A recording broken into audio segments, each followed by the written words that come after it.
Welcome into the Hot Read Podcast live here on Thursday, February the 27th. I am your host, JT Ruhnke, reporter and writer here at the 440 Sports Podcast Network. You can follow me on Twitter at JT_Ruhnke. Once again, no Stoney. He will be back tomorrow as he holds things down in Nashville for us, but it is not just me today. I am joined by my Airbnb buddy here, Braden Gall of 440 Sports Network as well, a football show, SEC football show, every show, all the shows, all every of the single shows. one. Braden, how are you doing today, my friend? I am doing wonderful. It's 5 o'clock. We're a little bit late as usual, and so it's after 5 o'clock, so the beverages have begun. And I just wanted to point this out, that this bottle here that made the trip with us, this bottle of Buffalo Trace, no free shouts, showed up. You see all that? That's gone, right? Look, this right here, you know where I got it? Where'd you get it? Sinker's Beverages on the way out of town. Sinker's Beverages on the way out of town. Would be wonderful to pair right now with a craft burger from ML Rose, our two wonderful and amazing sponsors of the Hot Read Podcast and SEC football on a 440 Sports Network here as you deal with the glare. Yes, thank you to ML Rose and Sinkers for sponsoring the show. Derek says it looks like you kidnapped Braden. Raise your right hand if you need assistance, Braden. Should I sit back behind you? Would that maybe be? I don't know. That's that's a little. I don't know if that's worse or not. But I'm playing both ways in the NFL, guys. I'm going to play both ways.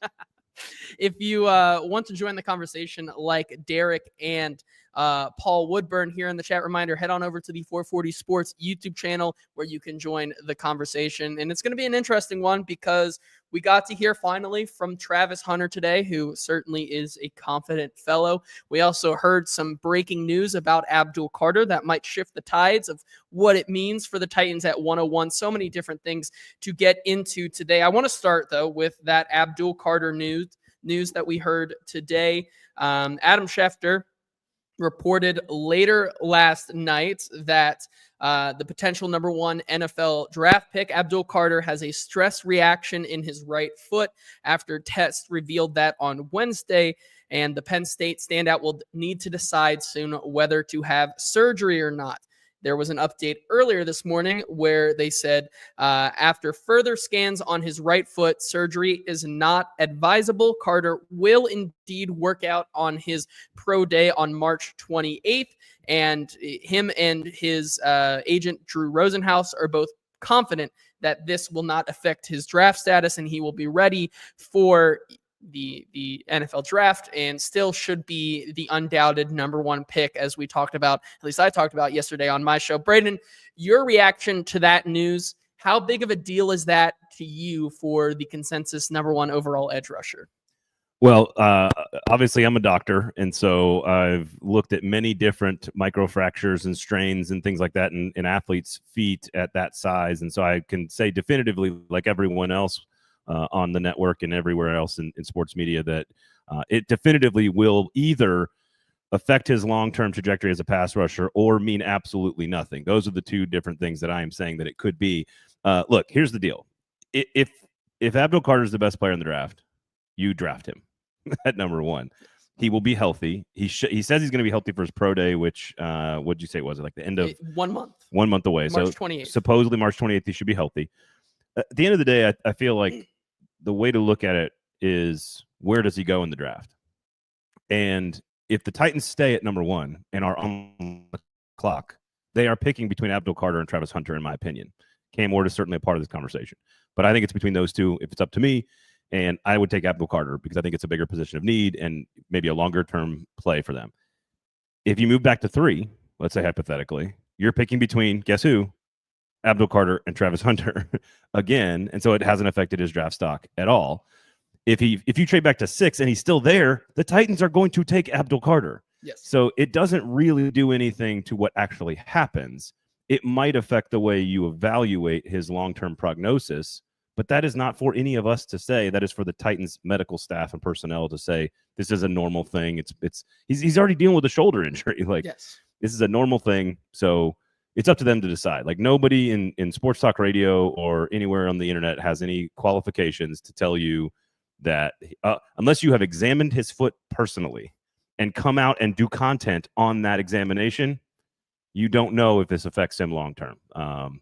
He doesn't have a long track record of getting hurt all the time. So, like, if that was the case, I mean, the Titans took a guy without an ACL a couple of years ago. So, I don't know. I think that's the way you should look at it is, if you're a Titans fan, he's still going 1 if you're there, potentially. If you're at 3 and he's there, you're taking him. If you're there at 6 or 7 and he's there, you're taking him.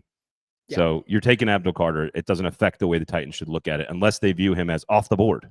Yeah, no. And that's it. Otherwise, it doesn't matter. I don't think that is anywhere in the question right now. Obviously, the stress fracture, to me, I think I'm with you, doesn't change anything in my evaluation. I was here yesterday saying that he should ultimately be the first overall pick. We'll talk about Travis Hunter, and obviously he is convicted to be that number 1 pick. Do teams see him as that, between playing cornerback, playing wide receiver? I don't know, but the bottom line is that Abdul Carter, what we know about him is still known, that he is the consensus edge 1, and a stress fracture in the foot is not going to change my mind on what he can bring to this team long term, especially after what they did yesterday, which is grant Harold Landry permission to seek a trade. And even if you were to trade back to 6 like that,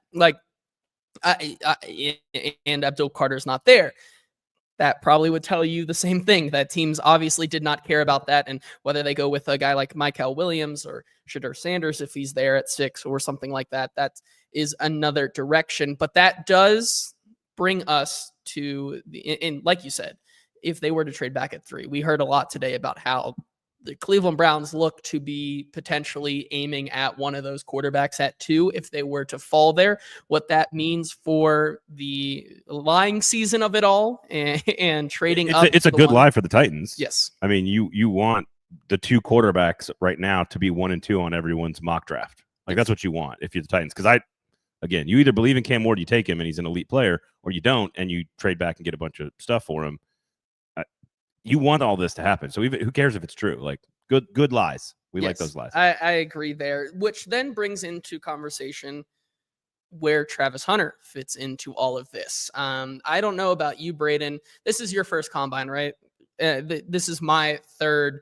I don't know if I've ever seen a more packed group of people waiting to talk to a player on the media floor than Travis Hunter today. Certainly, Caleb Williams was up there, but it wasn't to the point where everybody and their mother was taking videos of them around, just being packed in like sardines here. Earlier today, there was a lot of eyes on Travis Hunter, and from what we saw instantly, he was ready for the moment. This is a little Gen Z, and I know I'm going to get a little Gen Z here with it, but I was telling a good friend, former host of the show, Easton Freeze, and amongst others, that I've never seen a player aura farm more in a press conference than they did today. And for all of you, can you spell that for us older than 30 years old? A-U-R-A, aura, like an aura. Yeah, gotcha. He had so much aura in his comments and how he presented himself. What made me enjoy his press conference was every time someone asked him if he had met with so-and-so team, he simply said, next question, and moved on. We were being efficient with our time there. He certainly was also being efficient with the time that we had, because the answers that we got from him certainly detailed a picture of, this is someone who is well trained, knows his worth and where he believes he falls in the order of everything. Yep. And I overall, if you wanted a player in this draft who just exudes dog like that is Travis Hunter to me. Do you want to give everybody a taste of how short it was, or do you want me to react to your question? We can do that first. It's up to you. We can show people the couple first 4 questions or so. Just to give people a sense of how aura forming he was. Farming. Farming? You're farming it. I thought he was aura. I thought he was like forming his aura in real time. I thought people called it Riz. I thought the young folks would say Riz. Normally, charisma is like, it's loud, it's sort of bombastic, it's passionate.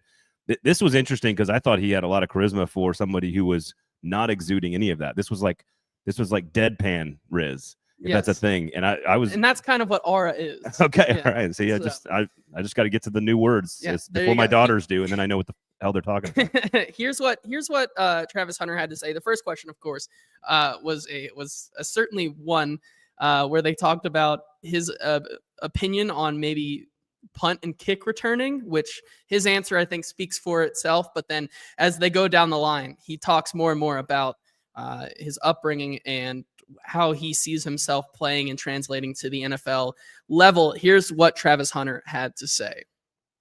I don't know about returning. I already got 2 jobs on my hand. Travis, you're from South Florida. What do you think is the best part of Florida? I grew up in Florida, but I was a Georgia boy at the end of the day. But I'll say Florida. Have you thought about the financial press that you could set in the NFL someday with a contract as a Nah, that's not my focus right now. Travis, what do you know about Green Bay, and are you excited to kind of begin your career at the draft at Lambeau? Yeah, definitely excited to get out there and get my name called, but I don't know nothing for real about Green Bay. Travis, your decision to come and work at DB, what was behind it? There was no decision. I mean, I'm listed as both. No decision for me. It's off my board. Off my board. He don't know nothing about Lambeau Field. Off my board altogether. Yes. A couple interesting questions. Some other ones that I think were hit on. People try to continue to pry at the cornerback versus wide receiver debate, even asking him like up front. You have to choose one. There's no gun to your head almost. You have to choose one. Which one are you choosing? And he continued to double down on, I play both. I let the teams decide that for me, but I'm going to play both. A couple other notes I would say, he talked about Shedeur Sanders and says Shedeur Sanders deserves to be the number 1 quarterback in this draft. But I think it does bring up a big discussion here. It's not necessarily a need for the Titans. And obviously, we've heard a lot about the idea that Travis Hunter is a cornerback first, wide receiver second. Is that really the case? There's been also the rumor mill has been churning a lot about how potential offenses see him as the wide receiver, consensus wide receiver 1 in this class, and the cornerback play is an added bonus. To you, just getting to know the Travis Hunter, the person today, and how the evaluation of him might shift. Does that give you any interest in the slightest that maybe the generational talent is there and that it is worth more than getting a top tier edge rusher at a position of real need? There's so much to be said about Travis Hunter that I find utterly, utterly fascinating. And honestly, and he alluded to this in his conversation today. It's like, no, I'm a player that nobody I'm unique. No one's like me. So don't try to pin. And that's the way he's been his entire career. So number one, you said position need. I'm not picking on you on this, but Travis Hunter is a great football player, and the Titans need great football players. Full stop on that. Yes. So whatever that means in the future, long-term snap count, side of the ball, he's a great football player.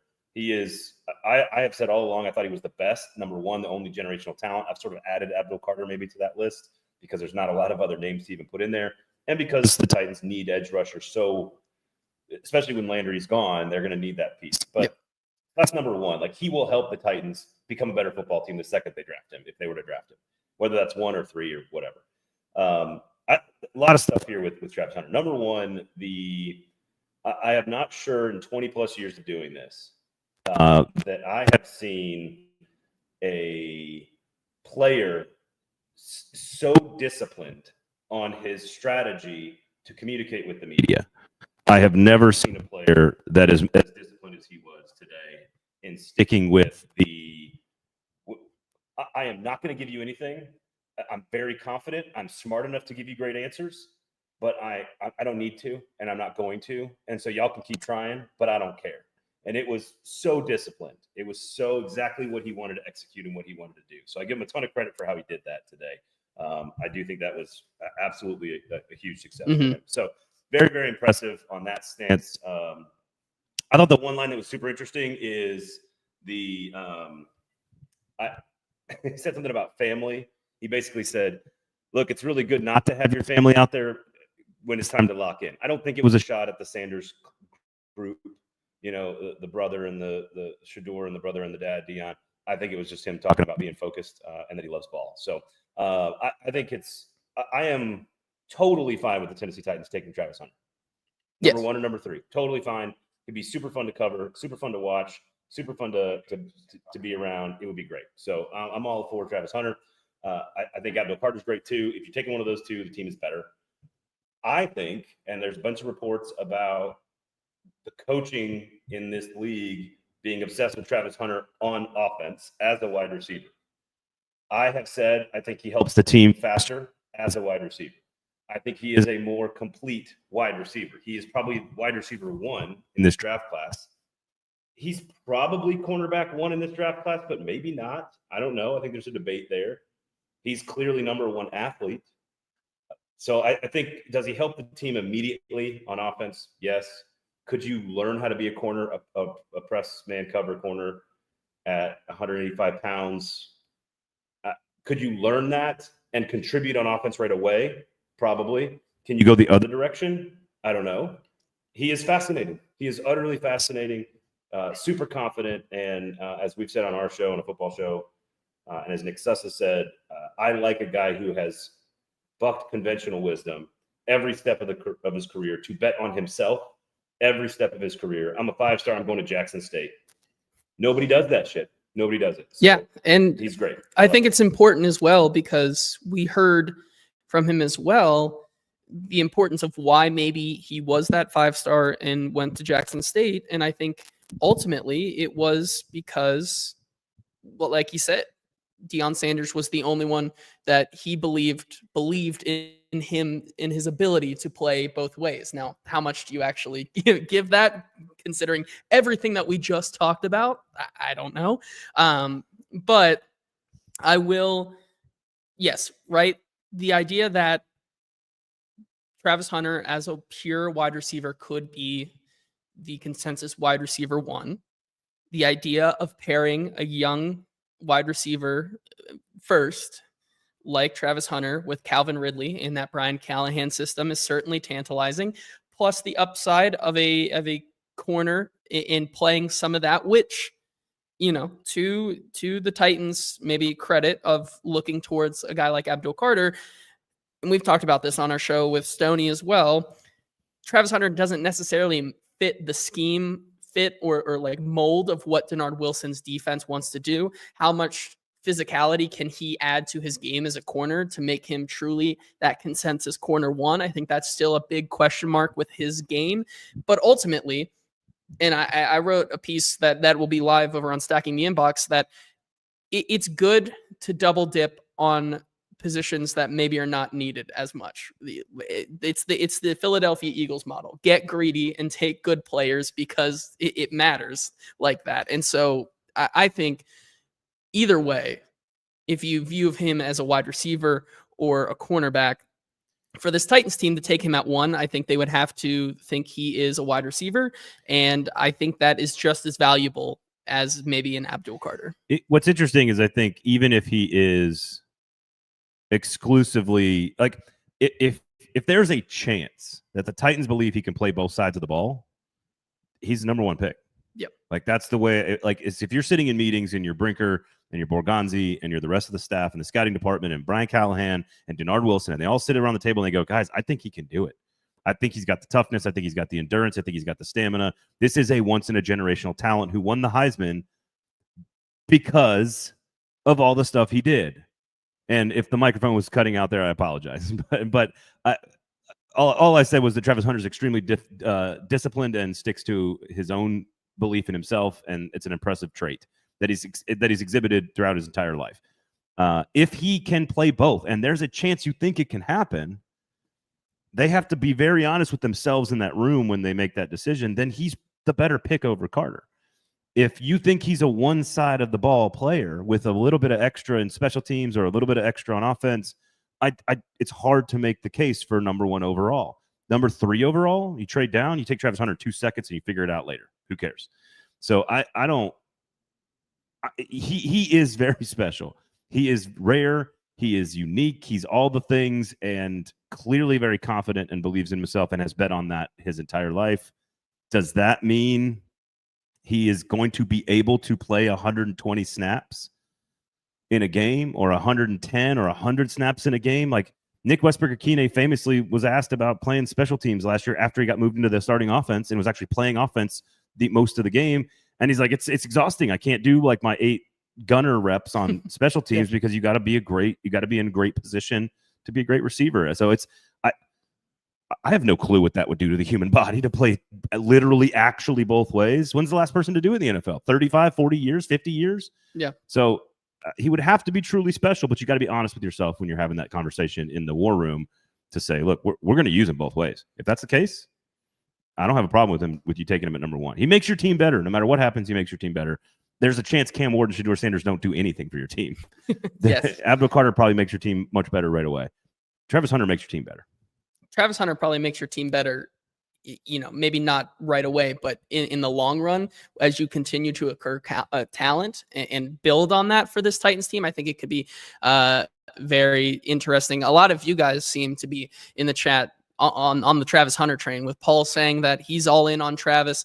Coach saying one thing about Travis is he's all ball. Derek saying he'd be happy with Hunter, Ward, or Sanders. Dottie with, of course, I would hope that it is. I don't care who they get as long as it's not a bust pick, of course. I mean, you would hope, right? And Jason says, I saw that Champ Bailey also said it wouldn't be possible for him to play equally both ways. Again, I haven't seen that yet, Jason, but that coming from Champ Bailey, that's as good of an example of a person who could tell us insight into that position playing both sides as possible. Charles Woodson probably the only other one, honestly. Like, there's just not like we don't know. We don't know what this looks like, and we don't know how it functions. But like, I'm not going to bet against Travis Hunter being a great NFL player. I just don't know where he fits in. And you don't take a 180-pound wide receiver at number 1 normally, and you don't take a 180-pound cornerback at number 1 normally. Is that what makes him worth number 1? It's just he's so unique, and it's just really hard to pinpoint where he should be. Again, trade to 3 and take the one that falls to you. It's worth it, I think. It's what I like the most. I mean, there's no could you be at, I mean, the perfect scenario is that Cam and Shedeur go 1 and 2 somehow, and then you're sitting at 3 trading down just with your riches and can really do whatever you want there. Still with the same dilemma. Yeah, like what do we do? Yeah, exactly. That'd be very interesting. I do think there are other positions that need to be addressed, like Derek saying you got to get a quarterback at some point. What they're going to do with that, I think, is still very interesting. Reminder, we will get to talk to the quarterbacks tomorrow. We'll get to talk to the wide receivers. There's still a lot of skill position players and questions with this Tennessee Titans team that we'll be able to talk about tomorrow on the show when Stoney returns, and we kind of we finish out the combine week tomorrow. Get rid of this guy. I mean, hey, people on the show love you, Braden, but I mean, getting Stoney Keeley on a Eddie loves me. McCord in the 4th. Now that's how you're going to bring me back in. That was my opinion,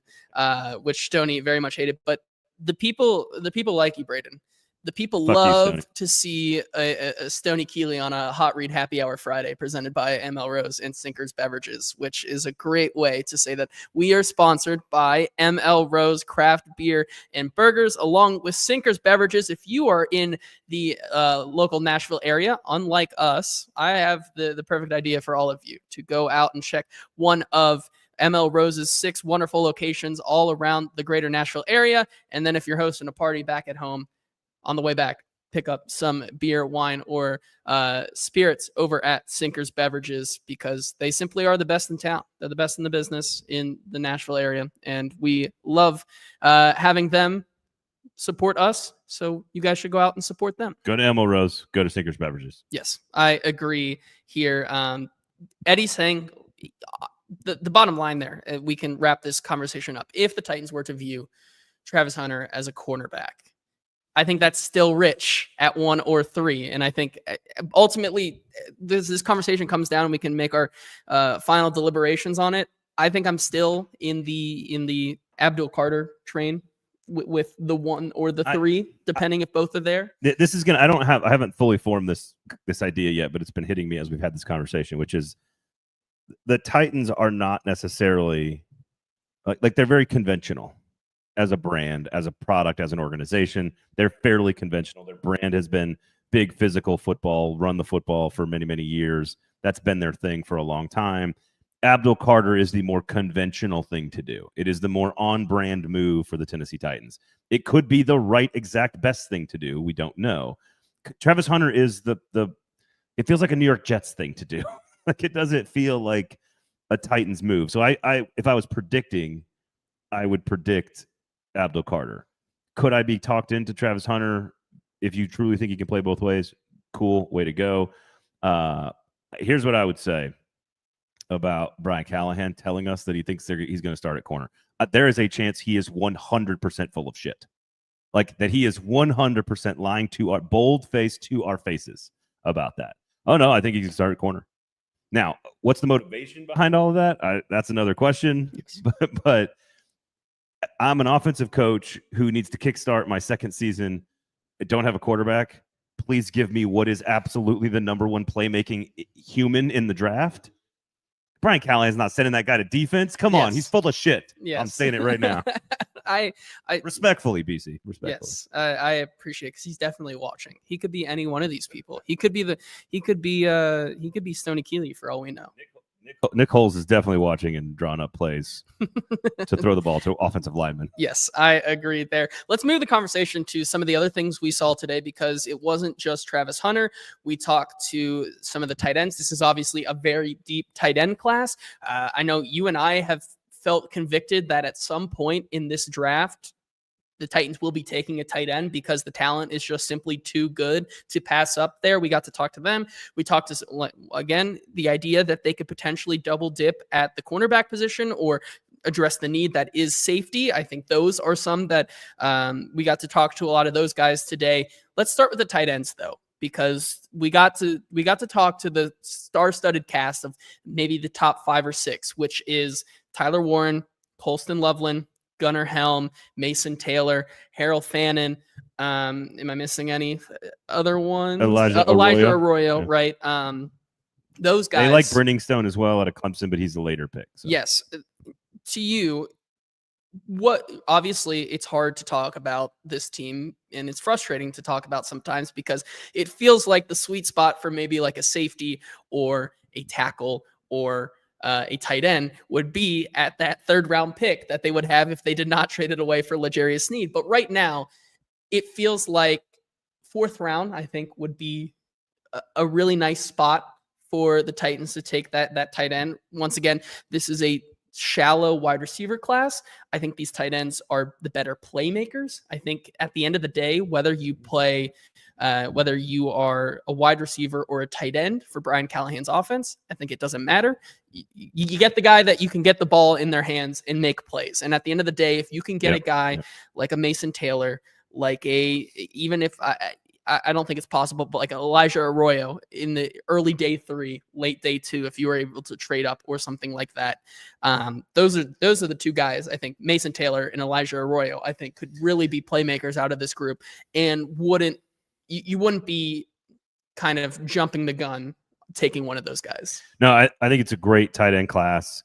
Guys that have done a variety of different things. So you could choose guys who are a little bit more in line if you want to shore up that part of the game, guys that are a little bit thinner, the Gunnar Helms of the world who are going to be split out a little bit more, not necessarily great blockers yet. But Gunnar Helm was very impressive today. He's a really dynamic player, very productive, was stuck behind Sanders last year at Texas, was the number 1 go-to receiver for Quinn Ewers on an offense that went back-to-back years into the college football playoff semifinals. So much to say. Like Mason Taylor, I think Mason Taylor is the guy to watch, but I'm seeing him top 50 right now. Like I'm seeing him top 50 on big boards. I'm seeing him top 50 in mock drafts. And I think that what that is the rest of us in the media catching up to the fact that this is a guy with one of the best frames who played in an NFL offense, who did everything. He was a blocker. Brian Kelly raved about the fact that he does everything for the team. He's willing to be a receiver. He's made clutch catches around the goal line against the game-winning pass against Alabama 2 years ago. He does everything in a pro offense, has a pro body, and oh, by the way, his dad's a Hall of Famer. Like, and when he was asked sort of what's the thing that separates you as an NFL player, and it's like hard work, man. You got to grind, you got to love it, you got to work at it. I think Mason Taylor is tight end 3 behind Loveland and Warren. I think he is a 2nd round pick. So I don't think the Titans are going to be in on him unless they're moving from 35 back to like 50 and they pick up a bunch of extra stuff and then they're in on him. Tight end is a luxury, but if you go Travis Hunter, for example, maybe you're not as serious about the tight ends because maybe he's a playmaker for your offense. Yes. If you trade back into the middle of the first round and you go Luther Burden, Tet McMillan, and Mecca Ibuka and take a receiver, because that's where the value is with those three guys, maybe you're not looking at a tight end. I could see the team going edge, offensive line, or edge, offensive line, edge, doubling up on the trenches. And then when you get later is where you have value at tight end and running back. So they are absolutely going to take a running back. It's going to be probably round 6 or 7. If they trade down, they'll get a 3rd-round pick. That's where you could see a tight end, maybe a 4th-round pick. I agree. The other name that catches my eye today, Jackson Hawes out of Georgia Tech was hilarious to me. Went to Yale. He transferred to Georgia Tech. That Georgia Tech offense, if you guys want to know ball, that is one of the most interesting, creative, and fun offenses to watch in all of college football. The coordinator is off the Todd Monken tree at Georgia Tech. It's super, super interesting. They abused Florida State in week 1. Haas was asked, like, when was your favorite game? And he's like, the Florida State game. I had 9 pancakes in that game. It didn't even talk about catching passes.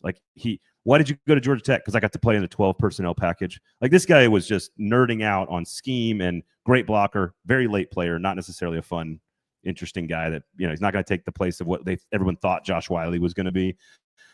So I think there's lots of guys. I think Arroyo is very talented, very athletic. Tyler Warren is number 1 on the board, clear-cut number 1 tight end, in my opinion. He's maybe moving into the top 10. He's not Brock Bowers, but man, he's really good. And if you're on the clock at 12 and you've traded back and he's there, you're going to think about it. You have to look at the other. So what you have to look at 12 is like the Malachi Starks and Tyler Warrens, yes, where you're going to get the number 1 guy at that position.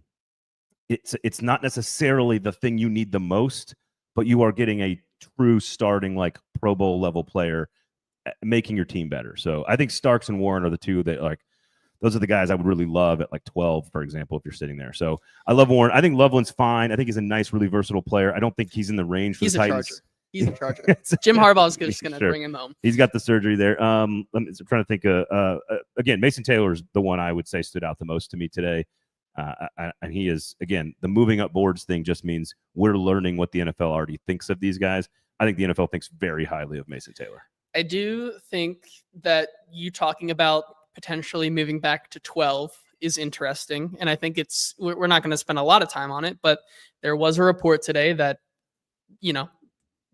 the Cowboys could potentially be that other team that has inquired about the 1st overall pick. Now, if that means to me, if you were moving back to 12 and were able to pick up a guy like Micah Parsons and still get a Tyler Warren. What if you trade back to 7, you get Garrett Wilson, then you trade back to 12 and you get Micah Parsons, and then you get extra picks too? That's called the James Gladstone Madden rate. That's the double trade is what I would do. I would try to go to 3 and don't overcharge the Giants, and then go back to 7 or 12 or 18. And I want 9 top 100 picks. Yes. Because you can get so many good players in this draft. You just don't want to do it in the top 12. Yeah. Jason talks about how Harold Fannin Jr. is his tight end crush. Me and Easton Freeze have both agreed that guy moves funny, and not in a silently, we don't know where this guy is. He just moves funny because he has the upper body to boot, and it looks really good at a podium. And then you see him walk off and you're like, what is that lower body? And he talked about this today, where he was like, there has been questions about your size and your build, especially when it comes to the pass blocking and run blocking game. What would you say to people who think that is a deficiency in his game? And he was basically like, yeah, I'm just not built to be an efficient running or pass blocking guy. He's a flex tight end. Yes. But looking at the tight ends in person today, Gunnar Helm looks skinny up top. Colston Loveland looks skinny up top. Tyler Warren looked like tight end 1 is what he looks like built wise. Harold Fannin looks built though. At least his upper body looks very strong. He strikes me as a right out of the gate flex tight end. And I don't remember when this was. There was a guy named Travis Beckham, played for the Giants, played at Wisconsin. He was a Mackey Award winner, one of the best, most athletic tight ends. He could not block, so he didn't line up in line ever at Wisconsin, a team that ran the ball like crazy. He was flexed out, but he was super, super dynamic in college offenses. He didn't have the great NFL career. But that type of tight end was kind of new at that time. And now there are tight ends like Travis Kelce, who's a big, huge guy, and he's mostly in the slot flexed out. So you can absolutely find a place for Harold Fannin to play. I just, again, where are the Titans going to have a pick that's sort of luxury-ish to take a player like this? It strikes me as the 4th round at the earliest. You need edge, offensive line, maybe receiver here. You don't get the receiver in the first 3 rounds. That's when tight end becomes more of a commodity. Terrence Ferguson, also at Oregon, I think is a really nice player. You can get him a little bit later. Again, Brenning Stone at Clemson, you get him later. So there are plenty of good guys you can get in the 5th round.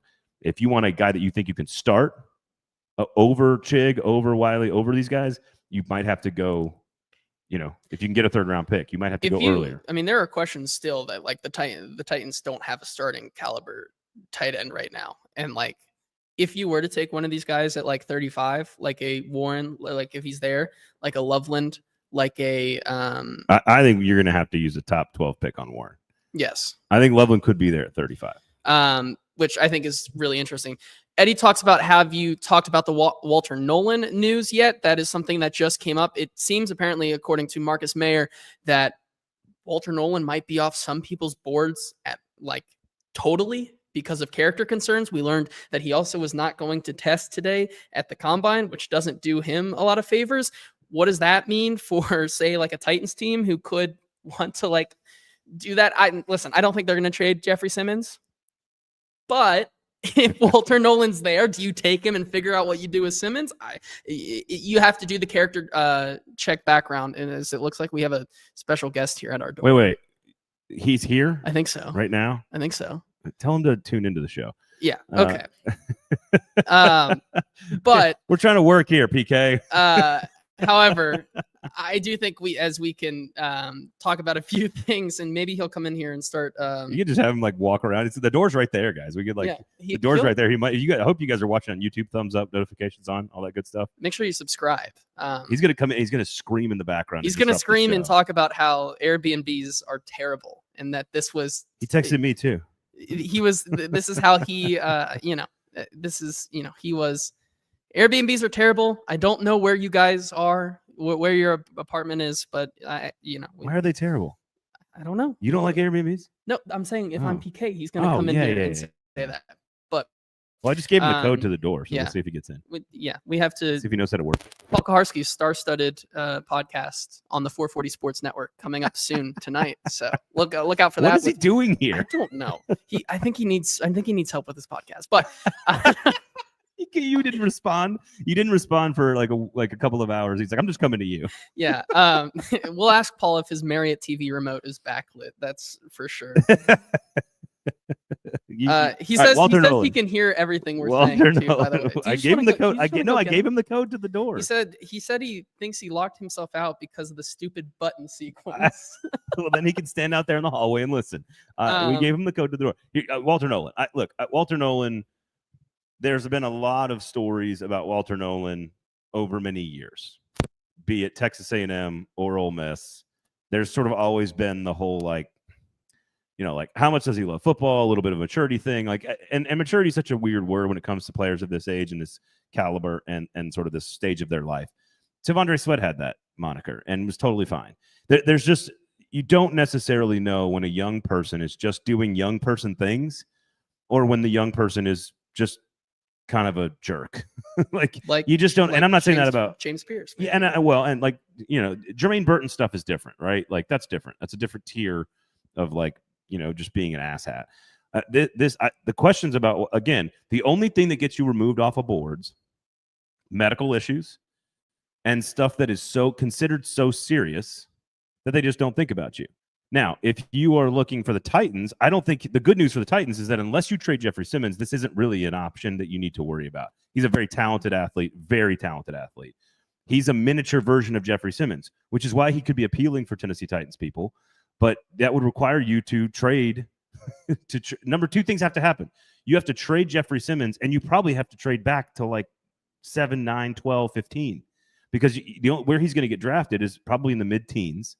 You don't have a pick there. Unless you're trading with somebody who's going to give you a pick in the 15th spot or the 18th spot, then maybe he's available and an option to replace Jeffrey Simmons. But he's a really good player. So we'll see. Yeah. Do you want to go get him? I feel bad. No. Okay. I gave him the code. I gave him the code to the door. As we wrap up here on this show today, because testing is still going on. Testing has become. You look at the amount of players who have just opted out of testing here. It's a lot. It feels like this is a day where you watch some of these guys, but you don't see a bunch of the top guys here. Of course, Mike Green opts out because of hamstring tightness.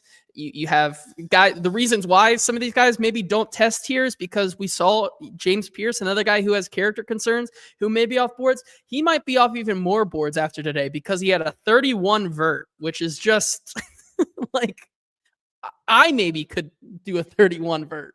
Like I have, I will not be drafting James Pierce in any mock drafts for the Titans or Packers at any point. Yes, so, I think as the University of Tennessee grad, I say that. Mason Graham, by the way, I love Mason Graham. If that's who Ed Henry's asking about, he's a Patriot. He's exactly. I saw the entire Patriots brain trust out last night. We got to find them again tonight because I heard people continue to say how the Patriots should trade for Harold Landry. Maybe if we just go find him, buy him a bunch of shots, and be like Harold Landry? He's like, do you guys want Harold Landry? I'll buy you shots. Maybe we can. Vrabel likes a good sports bar. Yes, that is for sure. A couple other guys I want to mention. The two. Hi, Logan. the two. So much more handsome. The two Texas safeties, Jody Barron and Andrew Makuba. Those are two guys that we heard from today. I also got to stand next to Jody Barron as he asked Quincy Riley of Louisville why he looks like the baby, which I thought was a very interesting conversation and one of the highlights of my days. You certainly being the SEC football guy, maybe talk a little bit about these two guys. Jody Barron probably not making it out of the top 20. He's a guy who I've heard a lot about these last 2 days. Teams really like him. Could be up there in contention with Starks as the top safety. I'm glad to hear that because I really like him too. I thought I was a little crazy for having him like 25 on my board or whatever. Makuba, who right now sits around consensus 90 to 110, like that fits a need and could be a guy that I think Titans fans have to have on their radar given the need at the position. So both guys very well coached, very productive, and extremely physical. Both those guys. Jody Barron, one of the best Thorpe Award winner, best defensive back in America. Played corner, of course, a little undersized, not as lengthy with the arms.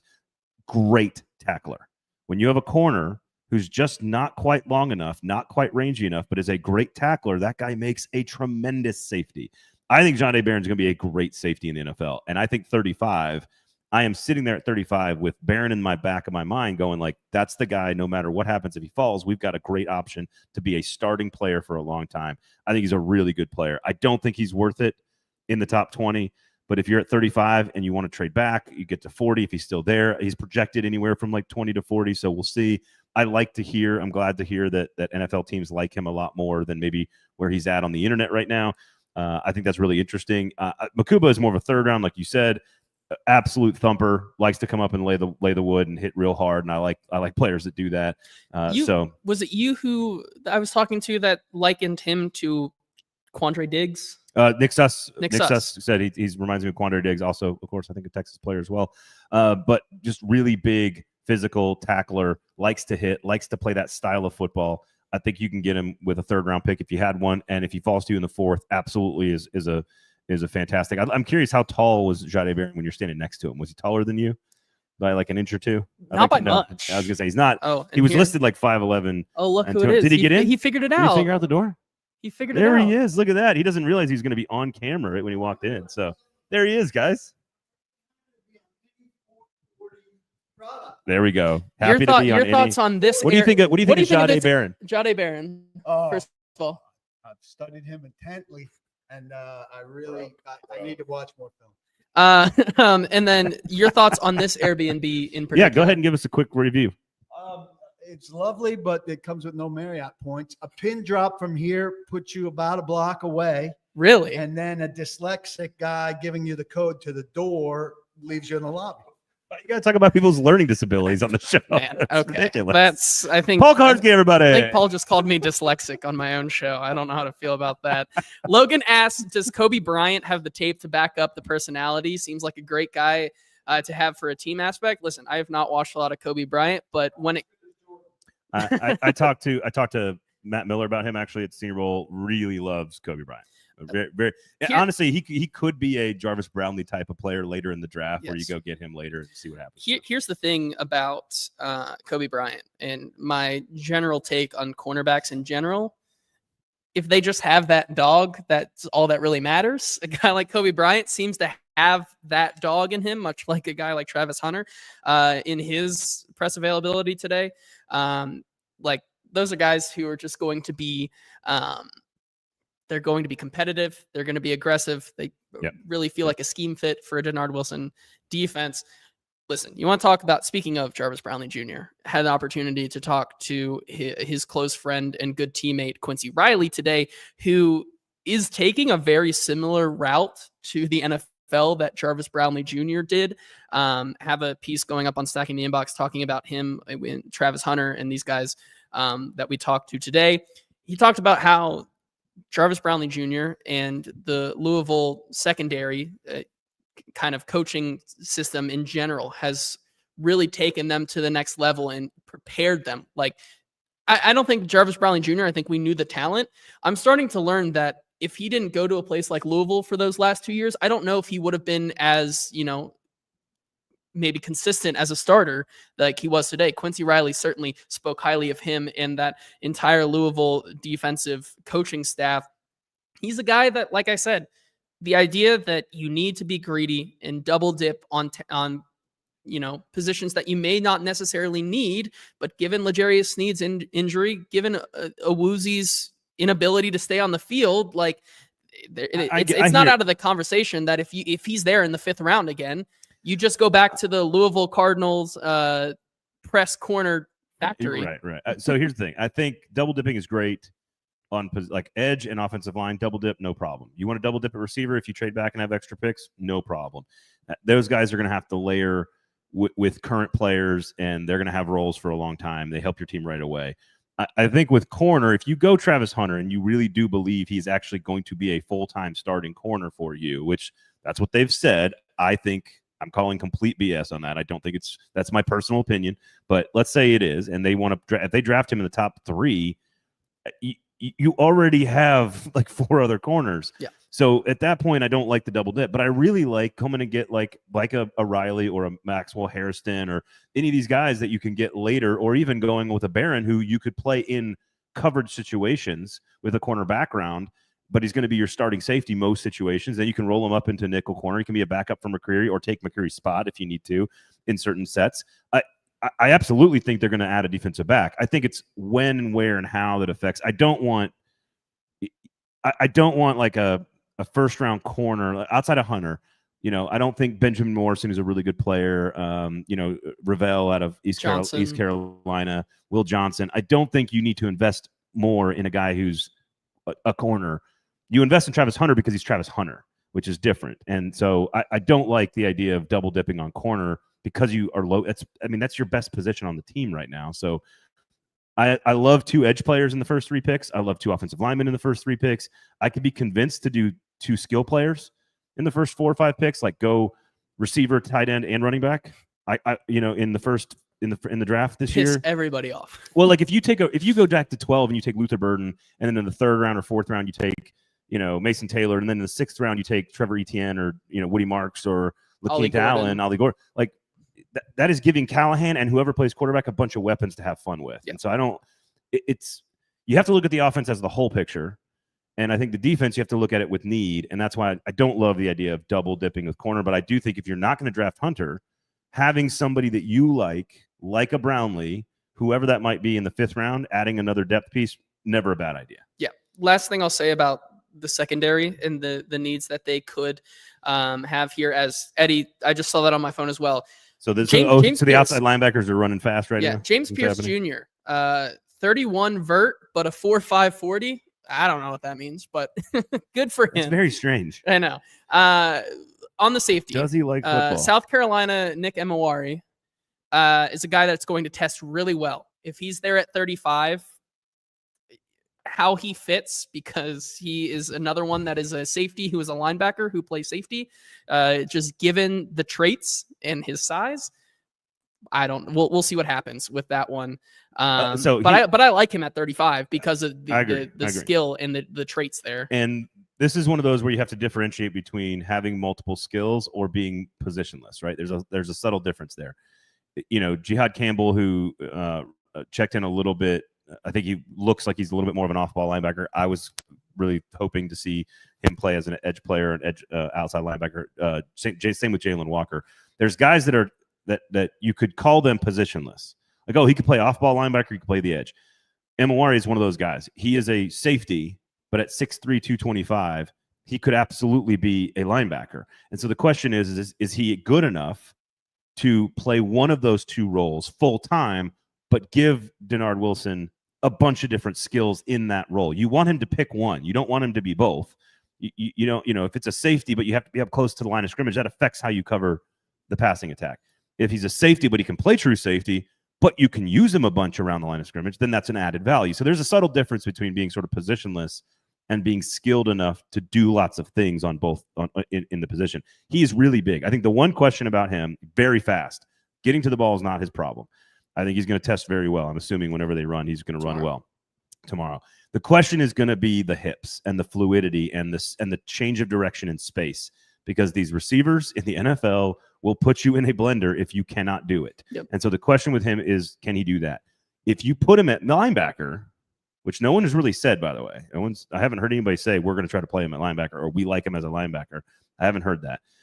If you do draft him, let's say I think you can go from like 35 back to 40, get something extra, take him and play him as a middle linebacker, which is rich for a middle linebacker, but he can give you so much more stuff. The way Barron, when you transition to safety, all of a sudden you're one of the best coverage safeties, even though you're a bad cover corner. Yep. So he would be one of the best outside middle linebackers in space, and you could use him in so many different ways, and he'd be an extremely athletic, powerful linebacker. So he's just a big dude, very interesting personality, very interesting skills.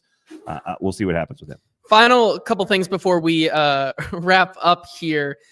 Ed Henry asks, still thinks, and I guess this is for you, but I guess we both can give our gut feelings here. Still thinks, do you still think a trade happens before free agency begins? I don't remember saying that, Ed, that I think it's going to happen. I think what I joked about with Nick yesterday on the show was, like, I wouldn't be surprised at anything. I wouldn't be surprised if a trade happened very fast for the Titans to get out of the one slot. Before free agency seems extremely unlikely and improbable. If he is, but do I think it could happen similarly to where it was when the Titans traded in 2016, which was what, a couple of weeks, I think it was April 12th, April 10th, somewhere around there, a couple of weeks out from the draft. I think if they do trade, that's what you want to do, is give yourself some time, give the other team some time. I think 3 is the best move, because you don't have to charge too much. You still get some more, and then you can also field more calls if you want to do that. So I don't think it happens before free agency. I think it'll happen before the draft if they do trade. I don't think it's going to happen on draft night. I think it happens before the draft. But my key is here, I wouldn't be surprised at anything. Yeah, I agree with you there. I don't think it ultimately happens, because we've heard all week that teams are still slow playing this to an extent. But like you said, anything can happen. And you talk about 3. Logan asking, how much stock do you put in Ben Albright's tease tweet of sorts saying that the Giants are going to 1? I think that's a logical fit if Matthew Stafford does indeed go to the Raiders, which, here's a funny story that I'll share. I overheard Ben Albright talking today to someone saying, did you see the Starbucks incident?